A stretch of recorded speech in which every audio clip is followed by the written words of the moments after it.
Cara narik duit tanpa kartu ATM ala new normal. Halo guys, kali ini gue akan ngasih tahu cara narik duit di ATM kalau kalian lupa bawa kartu. Nah lo bingung kan? Pertama berdoa dulu. Oke udah. Terus login ke aplikasi Bimo. Lihat, cukup pakai fingerprint. Sorry, handphonenya canggih. OMG, tampilannya keren guys. Kalau kalian belum punya, daftar dulu ya. Ingat, daftarnya di kantor BRI, bukan di kantor kelurahan. Pilih tarik tunai. Di sini kalian pilih nominal yang kalian inginkan. Gue pilih 1 juta. Lupa saldonya nggak cukup, ganti aja 100.000. Diklik lanjut. Masukkan paspor. Dapat kode penarikan. Ingat guys, kode ini cuma berlaku 5 menit ya. Masuk ke ATM. Jangan lupa sopan santun. Tok, gak gitu juga.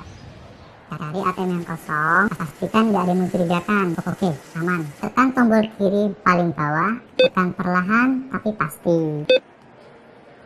Terus klik tarik tunai. Masukkan kode penarikan yang tadi ya guys.